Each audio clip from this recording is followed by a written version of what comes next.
हरियाणा में विधानसभा चुनाव के लिए राहुल गांधी आज से हरियाणा विजय संकल्प यात्रा निकाल रहे हैं। यह यात्रा नारायणगढ़ से शुरू हो चुकी है। इसका समापन शाम करीब 5:30 बजे कुरुक्षेत्र के थानेसर में होगा। कांग्रेस नेता की यह विजय संकल्प यात्रा 1 अक्टूबर तक चलेगी। यह यात्रा भाजपा का गढ़ कही जाने वाली जीटी रोड बेल्ट के 3 जिलों अंबाला, कुरुक्षेत्र और यमुनानगर से होकर गुजरेगी। यात्रा की शुरुआत के वक्त अंबाला के नारायणगढ़ में जनसभा में राहुल गांधी ने कहा कि हरियाणा में मुकाबला भाजपा कांग्रेस का है, बाकी छोटी छोटी पार्टियां सब बीजेपी की हैं। अग्निवीर स्कीम जवानों की पेंशन चोरी का तरीका है। तो वहीं प्रियंका गांधी ने कहा कि बीजेपी सरकार ने किसानों से एमएसपी पर विश्वासघात किया है, पहलवानों को सड़क पर बिठाया। आत्मसम्मान और न्याय से जीना है तो इस सरकार को फेंक निकालो। हरियाणा की सरकार आएगी, यहां पे बदलाव आएगा, मगर फिर दिल्ली में जब सरकार आएगी, मैं आपको बता रहा हूं, मुझे कुछ लेना देना नहीं है। मैंने अपने माइंड में एक बात रख ली है। आपने कहा इज्जत बहुत जरूरी है, उस बात को मैं एक्सेप्ट करता हूं, मगर मैं चाहता हूं, मेरे लिए एक ही चीज जरूरी है, गरीब लोगों के जेब में कितना पैसा जा रहा है और जेब में से कितना पैसा निकल रहा है। ये मेरा इक्वेशन है और इसको मैं छोड़ने वाला नहीं हूं। कुछ नहीं मिला है आपको इस सरकार से, सिर्फ बड़ी बड़ी बातें। और मुझे ताज्जुब होता है कि बड़े से बड़े प्रधानमंत्री भी यहां आते हैं, वही पुरानी बातें कह रहे हैं जो 10 साल पहले कही। आज वादे कर रहे हैं कि वो ये करेंगे, वो करेंगे, एमएसपी करेंगे, रोजगार दिलवाएंगे। अरे 10 सालों में क्यों नहीं किया? 10 सालों में किसानों की सुनवाई क्यों नहीं हुई? नौजवानों की सुनवाई क्यों नहीं हुई, जो महंगाई के सामने तड़प रहे हैं, जूझ रहे हैं महंगाई से, एक छोटी सी चीज खरीद नहीं पाते। त्योहार आते हैं, घबराहट होती है, घर में कोई बीमार पड़ता है, घबराहट होती है, फीस भरनी पड़ती है, घबराहट होती है। और ये लोग वही घिसी पिटी बातें जो 10 सालों पहले इन्होंने आपसे की थी, वही बार बार दोहराते रहते हैं। तो हरियाणा में विधानसभा चुनाव के लिए राहुल गांधी आज हरियाणा में हरियाणा विजय संकल्प यात्रा निकाल रहे हैं। आप तस्वीरों में देख सकते हैं कि यह यात्रा किस तरह से निकाली जा रही है। वहीं एक चुनावी जनसभा को संबोधित करते हुए राहुल गांधी ने भी बीजेपी पर निशाना साधा, वहीं प्रियंका गांधी जी ने भी बीजेपी पर निशाना साधा। दोनों का कहना है कि लड़ाई तो बीजेपी और कांग्रेस में है, लेकिन जो छोटी छोटी पार्टियां हैं वो बीजेपी की हैं।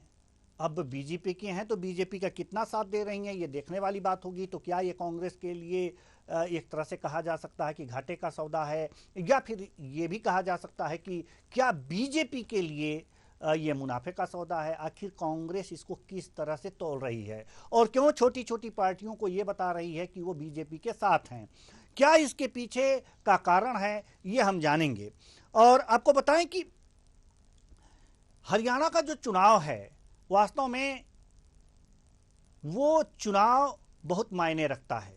कांग्रेस इस बार खिलाड़ियों को अपने पक्ष में लेकर के ये साधने की कोशिश कर रही है, ये जताने की कोशिश कर रही है कि लगातार जो बीजेपी है वो खिलाड़ियों के साथ नहीं है, वो किसानों के साथ नहीं है, हम खिलाड़ियों के साथ खड़े हुए हैं। और इसी कारण जो है कुछ खिलाड़ियों को विधानसभा चुनाव के पहले जो है कांग्रेस ज्वाइन कराया। आज इन्हीं मुद्दों पर चर्चा के लिए हमारे साथ वरिष्ठ पत्रकार, राजनीतिक विश्लेषक मनीष अग्रवाल जी जुड़ चुके हैं। बहुत बहुत स्वागत है आपका हमारे इस कार्यक्रम में। मनीष अग्रवाल जी, हरियाणा का चुनाव और इसमें राहुल गांधी और प्रियंका गांधी भी पहुंचे, आज यात्रा कर रहे हैं, विजय संकल्प यात्रा निकाल रहे हैं, 5 बजे खत्म होगी करीब करीब। एक बात तो प्रियंका गांधी जी ने कहा कि जो लड़ाई है वो बीजेपी कांग्रेस के बीच है, लेकिन जो छोटी छोटी पार्टियां हैं वो बीजेपी के साथ हैं। तो इसका मतलब क्या है? तो अगर जो छोटी छोटी पार्टियां बीजेपी के साथ हैं तो इसका तो फायदा मिलना चाहिए बीजेपी को। कहने का तात्पर्य क्या है? देखिए देखिए, जहां तक मेरी समझ में आता है, कांग्रेस पार्टी ने एक इंडिया अलायंस नाम की गठन करा था 2024 के लोकसभा चुनाव में। अब हरियाणा में उनके संग उनके घटक दल साथ नहीं है, आम आदमी पार्टी के साथ वो चुनाव नहीं लड़ रहे हैं, तो इसका मतलब वो आम आदमी पार्टी को छोटी पार्टी भी नहीं मानते हैं। आम आदमी पार्टी का उनके संग कोलैबोरेशन क्यों नहीं हुआ, ये उनका व्यक्तिगत विषय है। इसीलिए आपको ये क्लियर होता है कि गठबंधन में भी ये मौके हैं कि जहां पे जो मजबूत है वहां पे वो अकेले चुनाव लड़ ले, जहां पे जिसकी जरूरत है वहां पे देखा जाएगा। लेकिन बीजेपी शुरू से देश में जो चुनाव लड़ती आई है, 2014 के बाद से अगर देखेंगे तो बीजेपी की हर बार एनडीए की सरकार बनी है और वो छोटी पार्टियों को चुनाव से पहले ही अपने में अकोमोडेट करती है। ऐसा नहीं है कि जब उनके पास 282 सीटें आई या 303 सीटें आई तो वो एनडीए की सरकार नहीं थे, एनडीए के लोगों को मंत्री पद नहीं मिला। पिछली बार भी आपने हरियाणा में देखा होगा कि जिस पार्टी के पास 10 सीटें थी, बीजेपी ने उसे उप मुख्यमंत्री का पद दिया था, उन्हें अकोमोडेट करने की कोशिश करी थी। और राजनीतिक पार्टियों को हमेशा ये ध्यान रखना होगा कि अगर वो राष्ट्रीय पार्टी है मगर जिस किसी प्रदेश में वो चुनाव लड़ने जाती है तो वहां के जातिगत समीकरणों के आधार पर उन्हें बहुत सी पार्टियों के संग कोलैबोरेशन करना पड़ेगा, क्योंकि भारत की राजनीति में बिना कोलैबोरेशन के मुझे लगता है राजनीति कर पाना बड़ा मुश्किल है। बिल्कुल। लेकिन क्या लगता है आपको कि हरियाणा में जो खिलाड़ियों को कांग्रेस ने अपनी पार्टी ज्वाइन कराई और उसके बाद कांग्रेस से कह रही कि हम किसानों के साथ हैं, खिलाड़ियों के साथ हैं, बीजेपी ऐसा इनके लिए कुछ खास नहीं कर पाई, तो क्या ये मुद्दा अभी हावी दिख रहा है या फिर कुछ हवा हवाई है?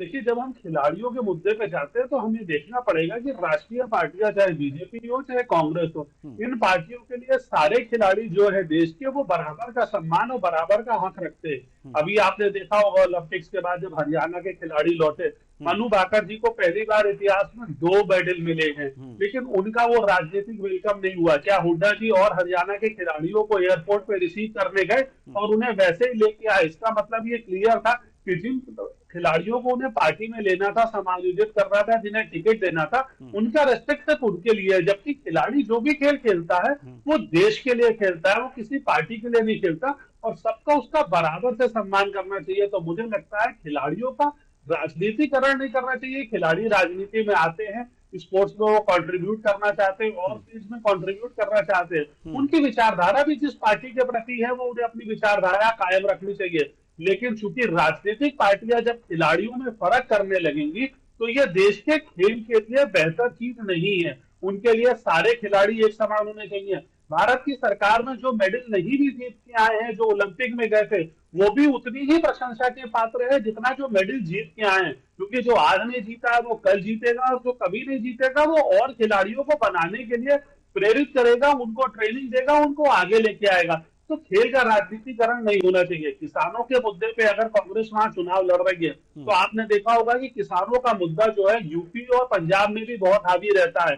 लेकिन किसान आंदोलन के इतने बड़े आंदोलन के बाद भी 2022 में योगी आदित्यनाथ जी की पूर्ण बहुमत की सरकार आई थी और पंजाब में कांग्रेस राज्य सरकार का चुनाव बहुत बुरी तरीके से आम आदमी पार्टी से हारी थी। इसका मतलब किसान जो है कांग्रेस के संग किसानों के मुद्दे पे नहीं आना चाहते। अगर वो किसान कांग्रेस के साथ होते तो वो यूपी में भी और खासकर पंजाब में तो कांग्रेस का समर्थन जरूर करते। जी, बहुत बहुत धन्यवाद इस तमाम जानकारी के लिए। तो हरियाणा में कांग्रेस की विजय संकल्प यात्रा निकल रही है जिसमें राहुल गांधी और प्रियंका गांधी हैं और हरियाणा के चुनावी समीकरण के बारे में तमाम जानकारी दे रहे थे हमारे राजनीतिक विश्लेषक मनीष अग्रवाल जी। रुक करते हैं अगली बड़ी खबर की ओर। मध्य प्रदेश में किसान सोयाबीन के दाम 6,000 रुपये प्रति क्विंटल किए जाने को लेकर पिछले 1 महीने से आंदोलित हैं। आज भोपाल में प्रदेश के करीब 16 किसान संगठन नीलम पार्क में सत्याग्रह कर रहे हैं। सोयाबीन, गेहूं, चना, मक्का सहित तमाम फसलों का न्यूनतम समर्थन मूल्य बढ़ाने और एमएसपी की कानूनी गारंटी देने जैसी तमाम मांगों को पूरा करने के लिए डटे हुए हैं। इस सत्याग्रह में शामिल होने के लिए कटनी के किसान नेता ए.के. खान हाथ पैर में बेड़ियां डालकर पहुंचे हैं। ए.के. खान का कहना है कि किसानों की आय दुगनी करने का वादा करने वाली सरकार अब किसानों की सुन नहीं रही, बल्कि सरकार पूंजीपतियों के हिसाब से फैसले ले रही है। हमारी मांग है कि सोयाबीन, गेहूं, मक्का, चना सभी तमाम फसलों की एमएसपी किसानों की लागत के हिसाब से तय हो और एमएसपी की कानूनी गारंटी दी जाए। इस खबर पर ज्यादा जानकारी के साथ हमारे भोपाल संवाददाता कृष्णा शर्मा हमारे साथ जुड़ चुके हैं। जी कृष्णा, 16 किसान संगठन नीलम पार्क में सत्याग्रह कर रहे हैं, इस समय के ताजा अपडेट क्या हैं?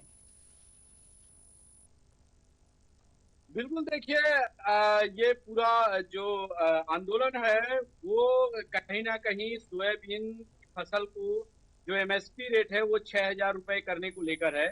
गेहूं की बात करें तो गेहूं और धान के जो मूल्य बीजेपी ने अपने संकल्प पत्र में कहा था कि 3100 रुपए धान के और गेहूं के 2800 रुपए, वह उसको लेकर भी आंदोलन है। मक्का, उड़द जो दलहन की खेती है उसको भी एमएसपी में खरीदा जाए। तो कहीं ना कहीं किसानों का आरोप है कि बीजेपी सरकार ने जो वादे किए थे वो वादे पूरे नहीं किए हैं। संकल्प पत्र में जो वादे किए गए थे वो पूरे नहीं किए गए हैं। बीजेपी सरकार ने, चाहे केंद्र की सरकार हो चाहे राज्य की सरकार हो, दावा तो किया था कि जो किसान है, जो खेती है उसको लाभ का धंधा बनाएंगे, जो खेती करने में जितनी व्यय होता है उससे डबल आमदनी होनी, लेकिन वो कुछ नहीं हो रहा है। लगातार किसान परेशान हो रहा है, ना तो उसको उसकी फसल का उचित मूल्य मिल पा रहा है, ना ही उसको खाद बीज की उपलब्धता हो रही है, लाइनों में लगना पड़ रहा है। तो कहीं ना कहीं पूरी तरह से परेशान है और इन्हीं सब मांगों को लेकर आज किसान संगठन 15 जो संगठन है, अलग अलग संगठन, वो राजधानी में डेरा जमाए हुए हैं और सरकार से मांग कर रहे हैं कि एमएसपी के रेट में सोयाबीन की फसल को 6,000 रुपए में खरीदा जाए। सरकार का क्या रुख है जी? इस सत्याग्रह पर सरकार का क्या रुख है? लगता है कि कृष्णा शर्मा तक हमारी आवाज नहीं पहुंच पा रही है। देखिए, सरकार आज केंद्रीय कृषि मंत्री शिवराज सिंह चौहान, बिल्कुल देवेंद्र जी, आज केंद्रीय कृषि मंत्री शिवराज सिंह चौहान भी भोपाल में थे और जब उनसे बात की गई कि लगातार किसान आंदोलन थे और जो उन्होंने प्रस्ताव भेजा था उस पर केंद्र सरकार ने हरी झंडी दे दी है और किसानों की फसल 4,892 रुपए।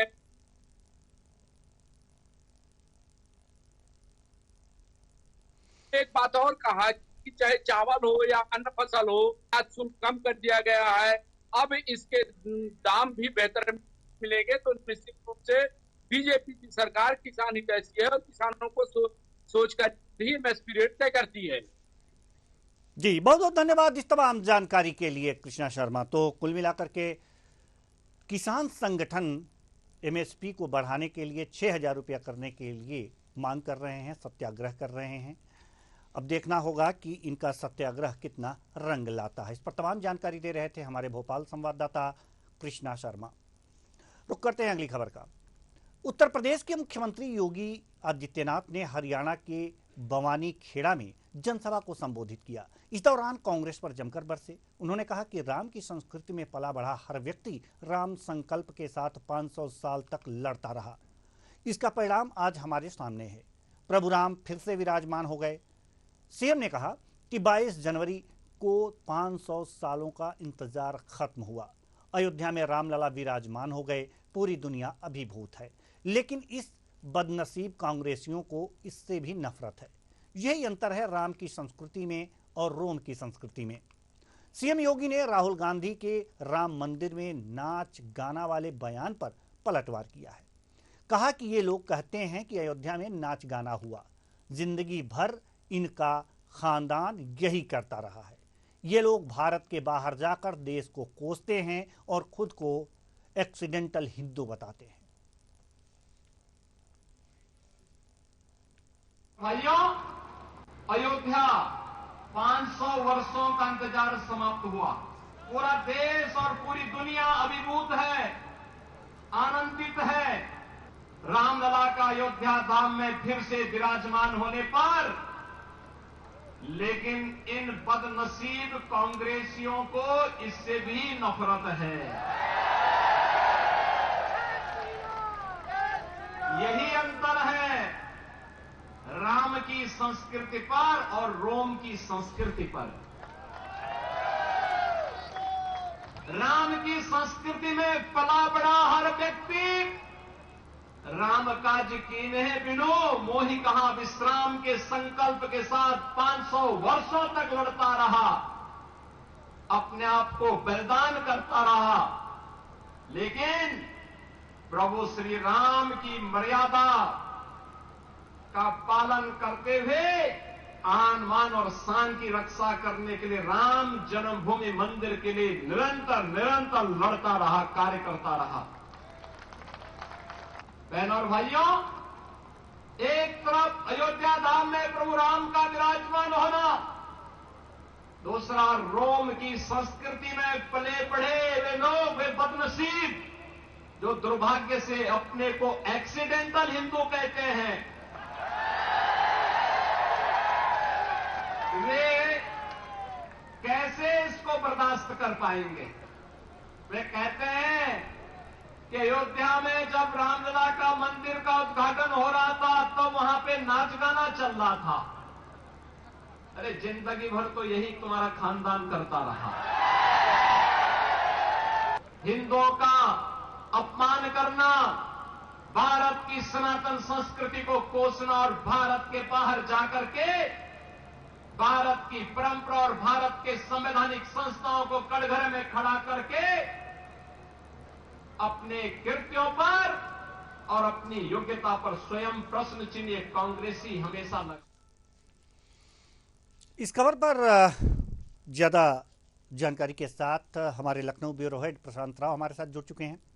जी प्रशांत, हम आपसे ये जानना चाहेंगे कि जो योगी आदित्यनाथ ने राहुल गांधी के नाच गाने वाले बयान पर जो उन्होंने प्रतिक्रिया दी है मंच से, उसका प्रभाव हरियाणा के चुनाव में क्या पड़ सकता है? क्या कुछ असर पड़ सकता है इसका? और बिल्कुल देवेंद्र जी, देखिए आज उत्तर प्रदेश के मुख्यमंत्री योगी आदित्यनाथ 4 विधानसभाओं में आज चुनाव प्रचार के लिए पहुंचे हैं। हरियाणा की जनता से भारतीय जनता पार्टी के प्रत्याशियों के पक्ष में वो अपील कर रहे हैं और इसके साथ ही हरियाणा की सरकार या केंद्र की सरकार के द्वारा लगातार जो प्रदेश के विकास को लेकर काम किया गया है वो गिनाने का काम जो है मुख्यमंत्री योगी आदित्यनाथ ने इन जनसभाओं में किया है। और आज मुख्यमंत्री योगी आदित्यनाथ बवानी खेड़ा विधानसभा में जब जनसभा को संबोधित कर रहे थे उस दौरान उन्होंने कांग्रेस पर बड़े हमले बोले। उन्होंने कहा है कि जो लोग भारत की संस्कृति को लगातार जो है पूछते हैं और अपने आप को एक्सीडेंटल हिंदू बताते हैं, उनसे आप लोगों को सावधान रहने की जरूरत है। मुख्यमंत्री योगी आदित्यनाथ ने कहा कि 500 वर्षों का जो राम मंदिर निर्माण को लेकर प्रतीक्षा थी उसको डबल इंजन की सरकार में यानी कि 2014 में यहाँ पर बीजेपी की केंद्र में सरकार आई, 2017 में भारतीय जनता पार्टी की सरकार जो उत्तर प्रदेश में पूर्ण बहुमत से मिली, उसके बाद जो है कानूनी कार्रवाई आगे मजबूती से हुई, जिसके बाद भगवान प्रभु श्री राम का मंदिर निर्माण हो पाया है। देखिए एक चीज साबित देवेंद्र जी, भले ही उत्तर प्रदेश में राम मंदिर का वो जादू 2024 के लोकसभा चुनाव में भारतीय जनता पार्टी का न चल पाया हो, लेकिन हरियाणा के चुनाव में मुख्यमंत्री योगी आदित्यनाथ लगातार हिंदुत्व के मुद्दे को, राम मंदिर के मुद्दे को गर्म करते आए हैं। और करीब अगर देखा जाए कि मुख्यमंत्री योगी आदित्यनाथ 1 दर्जन जनसभाओं को अब तक संबोधित कर चुके हैं, लेकिन इस दौरान उन्होंने राम मंदिर का जिक्र करना नहीं भूले हैं। 2024 के चुनाव में उत्तर प्रदेश में जो अयोध्या सीट है जहां भगवान श्री राम विराजमान हुए हैं, वहां खुद भारतीय जनता पार्टी हार गई थी, लेकिन हरियाणा के चुनाव में भारतीय जनता पार्टी इसी राम मंदिर के मुद्दे पर चुनाव लड़ रही है, वहां के हिंदुत्व को जगाने की कोशिश कर रही है। और देखिए इसमें सबसे बड़ा जो हमला आज रहा है वो कांग्रेस के ऊपर रहा है। मुख्यमंत्री योगी आदित्यनाथ ने कहा कि राम और रोम की संस्कृति में बस यही अंतर है कि जो लोग लगातार हिंदुत्व को विदेशों में अपने जो उनको एक तरीके से भर्त्सना करते रहे हैं या ये कहें कि हिंदुत्व को लेकर वो लगातार गलत बयानबाजी करते रहे हैं। और साथ ही साथ उन्होंने कहा कि 500 वर्षों से जो राम मंदिर निर्माण को लेकर संघर्ष उसमें दुर्भाग्य रहा कि आजाद भारत में पहली बार इन्हीं लोगों की सरकार बनी और मंदिर निर्माण पूरा नहीं हो पाया। विदेशों में जाकर ये लोग अपने आप को एक्सीडेंटल हिंदू बताते हैं और ये वो बदनसीब लोग हैं जो राम मंदिर निर्माण के पूरा होने पर निमंत्रण के बावजूद भी वहां नहीं पहुंचे हैं। तो कांग्रेसियों को उन्होंने बदनसीब कहा और इसके साथ ही एक्सीडेंटल हिंदू बताया है। तो ये हमला राहुल गांधी के ऊपर था कि राहुल गांधी ने अपने इंटरव्यू में कहा था कि मैं एक्सीडेंटल हिंदू हूँ। तो निश्चित रूप से लगातार जो है मुख्यमंत्री योगी आदित्यनाथ कांग्रेस के नेताओं के द्वारा जो बयानबाजी की गई है उसी को कोट करते हुए इन भाषणों को जो है मंचों पर रख रहे हैं। हालांकि ये निश्चित तौर से जरूर है कि हरियाणा में मुख्यमंत्री योगी आदित्यनाथ का काफी जो है प्रभाव देखा जा रहा है कि जहां भी उनकी जनसभाएं हो रही हैं अन्य नेताओं के जरिए अन्य नेताओं को देखें कि अन्य नेताओं से ज्यादा ही मुख्यमंत्री योगी आदित्यनाथ की जनसभा में भीड़ हो रही है। यानी लोग मुख्यमंत्री योगी आदित्यनाथ के उत्तर प्रदेश मॉडल को पसंद करते हैं। उनकी जो कानून व्यवस्था को लेकर यहाँ पर जो क्रियाशीलता है उसको लोग पसंद कर रहे हैं। लेकिन मुख्यमंत्री योगी आदित्यनाथ खासकर हरियाणा सरकार के द्वारा किए गए कार्यों को गिनाने का काम कर रहे हैं। प्रधानमंत्री नरेंद्र मोदी के द्वारा लगातार किए गए कार्यों को वहां पर गिना रहे हैं। वही कांग्रेस की जो लंबे समय तक सरकार रही है, सबने देखा है कि कांग्रेस लंबे समय से पंजाब और हरियाणा में रही है, लेकिन उस तरीके का विकास नहीं हो पाया है जो खट्टर की सरकार ने किया और उसके बाद जो नायब सैनिक की सरकार ने यहाँ पर काम किया है। चाहे आतंकवाद का मुद्दा हो वहां पर रहा हो, चाहे फिर ड्रग्स का मुद्दा रहा हो, उसको लेकर भारतीय जनता पार्टी ने मजबूती से काम किया है। किसानों के मुद्दे को लेकर लगातार जो है कांग्रेस वहां मुद्दा गर्म कर रही, खिलाड़ियों को लेकर वहां मुद्दे गर्म कर रही, उस पर भी मुख्यमंत्री योगी आदित्यनाथ ने हमला बोला। और जन सेवा जो कांग्रेस की यात्रा निकलने वाली है उसको लेकर के उन्होंने कहा कि जब भारत में सबसे बड़ी त्रासदी कोरोना त्रासदी थी उस समय प्रधानमंत्री नरेंद्र मोदी ने भारत देश की जनता को यहाँ मुफ्त राशन देने का काम किया और अभी करीब 80 करोड़ जनता को यहाँ मुफ्त राशन मिल रहा है। ये कोई नहीं कर सकता है और इनके खानदान का काम यही रहा है कि केवल जो है हिंदुओं को कोसते रहे हैं, सनातनी परंपरा को कोसते रहे हैं, हिंदुत्व की सरकारों को ये लोग केवल जो है बदनाम करते रहे हैं। जी बहुत बहुत धन्यवाद इस तमाम जानकारी के लिए प्रशांत राव। तो कुल मिलाकर हरियाणा में चुनाव प्रचार के दौरान उत्तर प्रदेश के सीएम योगी आदित्यनाथ ने राहुल गांधी और कांग्रेस पर जमकर हमला बोला। इस हमले का क्या असर होगा इसके बारे में बता रहे थे हमारे लखनऊ ब्यूरो हेड प्रशांत राव। रुख करते हैं अगली खबर का। जम्मू कश्मीर विधानसभा चुनाव के आखिरी और तीसरे चरण में कल यानी कि 1 अक्टूबर को 7 जिलों की 40 विधानसभा सीटों पर वोटिंग होगी। इसमें 39.1 लाख वोटर शामिल होंगे। तीसरे फेज की 40 सीटों में से 24 जम्मू डिवीजन और 16 कश्मीर घाटी की हैं। चुनाव आयोग के मुताबिक आखिरी फेज में 415 कैंडिडेट्स मैदान में हैं। इनमें 387 पुरुष और 28 महिला उम्मीदवार हैं। थर्ड फेज में 169 कैंडिडेट्स करोड़पति और 67 उम्मीदवारों पर क्रिमिनल केस दर्ज है। जम्मू के नगरोटा से भाजपा प्रत्याशी देवेंद्र सिंह राणा की सबसे ज्यादा 126 करोड़ की संपत्ति है। इस फेज में संसद हमले का मास्टरमाइंड अफजल गुरु के बड़े भाई एजाज अहमद गुरु भी चुनावी मैदान में हैं। एजाज गुरु सोपोर सीट से निर्दलीय प्रत्याशी हैं। नॉर्थ कश्मीर की लंगेट सीट से इंजीनियर राशिद के भाई खुर्शीद अहमद शेख चुनाव लड़ रहे हैं। वहीं पूर्व उप मुख्यमंत्री मुजफ्फर हुसैन बेग बारामूला से निर्दलीय चुनाव लड़ रहे हैं। आपको बता दें कि 18 सितंबर को पहले फेज की 24 विधानसभा सीटों पर वोटिंग हुई थी। इस दौरान 61.38% वोटिंग हुई थी। वहीं 25 सितंबर को 6 जिलों की 26 विधानसभा सीटों पर 57.31% मतदान हुआ था। इस खबर पर ज्यादा जानकारी के साथ हमारे राजनीतिक विश्लेषक डॉक्टर आलोक सोती हमारे साथ जुड़ चुके हैं। बहुत बहुत स्वागत है आपका हमारे इस कार्यक्रम में। डॉक्टर साहब, सवाल जम्मू कश्मीर विधानसभा चुनाव से है। सबसे पहले तो ये जो अफजल गुरु के जो बड़े भाई हैं एजाज अहमद गुरु, ये निर्दलीय चुनाव लड़ रहे हैं, किसी दल से नहीं हैं। किसी दल ने शायद अफजल गुरु के कारण इन्हें अपने दल में नहीं लिया होगा।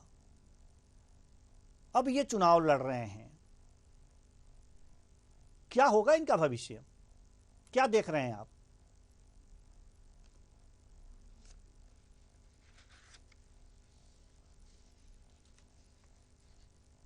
जी डॉक्टर आलोक सोती जी से हमारा संपर्क नहीं हो पाया है, तो एक बार फिर हम आपको बता दें कि जम्मू कश्मीर विधानसभा चुनाव के आखिरी चरण यानी कि तीसरे चरण में कल यानी 1 अक्टूबर में 7 जिलों की 40 विधानसभा सीटों पर वोटिंग होगी और पहले जो चरण में मतदान हुए थे उसमें 61.38% वोटिंग हुई थी। और आपको बताएं कि 25 सितंबर को 6 जिलों की 26 विधानसभा सीटों पर यानी कि दूसरे चरण में 57.31% मतदान हुआ था। यानी कि ये रिकॉर्ड मतदान है। धारा 370 हटने के बाद जब ये चुनाव हो रहे हैं उस समय प्रथम चरण में 61.38% मतदान हुआ था और अब जो है दूसरे चरण में 57.31% का मतदान हुआ था। तो अब चूंकि हमारे राजनीतिक विश्लेषक डॉक्टर आलोक सोती जुड़ चुके हैं, एक बार फिर आपका बहुत बहुत स्वागत है डॉक्टर साहब। धन्यवाद। हमने सवाल किया था एजाज अहमद गुरु के चुनावी मैदान में आने का। निर्दलीय हैं, किसी दल से नहीं है, अफजल गुरु के बड़े भाई हैं। इनका चुनाव लड़ना क्या कहलाता है? इसको किस रूप में देखा जा सकता है? आपने अभी पंजाब में जब लोकसभा के चुनाव हो रहे थे उसमें अमृतपाल सिंह को भी देखा होगा, जो कि आसाम की एक जेल में बंद है, उनके ऊपर रासुका है और उनको भी जो है इस तरीके के आरोप लगे हैं। उसके बाद भी वो सांसद बने हैं, जेल से ही चुनाव जीते हैं। तो यहाँ तो भारत में लोकतंत्र है, जमहूरियत है और आप देख सकते हैं और कोई बड़ी बात नहीं होगी कि एजाज साहब जो है वो जीत के विधानसभा पहुंच जाए। तो हिंदुस्तान में इस तरीके के बहुत से उदाहरण हैं, एक नहीं अनेक हैं। ये तो उनके भाई हैं। बहुत से लोग ऐसे होते थे कि जो जेल से ही चुनाव लड़ते थे, जीत जाते थे, फिर विशेष परमिशन से लेके जो है वोटिंग डालने आते थे जब विधानसभा में जरूरत पड़ती थी किसी विधेयक को पास कराने के लिए। तो ये बहुत सुंदर एग्जाम्पल है लोकतंत्र का भारतवर्ष में। जी, एक सवाल और हम करना चाहेंगे आपसे कि जो प्रथम चरण में वोटिंग हुई थी 61.38% और दूसरे चरण में 57.31%, क्या लगता है आपको कि यह प्रतिशत क्या कहता है? ये प्रतिशत कह रहा है कि घाटी में शांति आ गई। जब आपने देखा था कि विधानसभा और लोकसभा के चुनाव होते थे धारा 370 से पूर्व, जब वहां पे आतंकवाद उग्रवाद था तो 3 से 4% होते थे और आतंकवादी आके पूरे गांव को धमका जाते थे, इसलिए वहां के निवासी जो है अपने राइट्स का उपयोग नहीं कर पाते थे। अब साफ नजर आ रहा है कि 60% तक अगर एवरेज आता है तो इसका मतलब है घाटी में आतंकवाद की घटना या आतंकवादियों का जो मुख्य रोल है वो लगभग समाप्त हो गया है।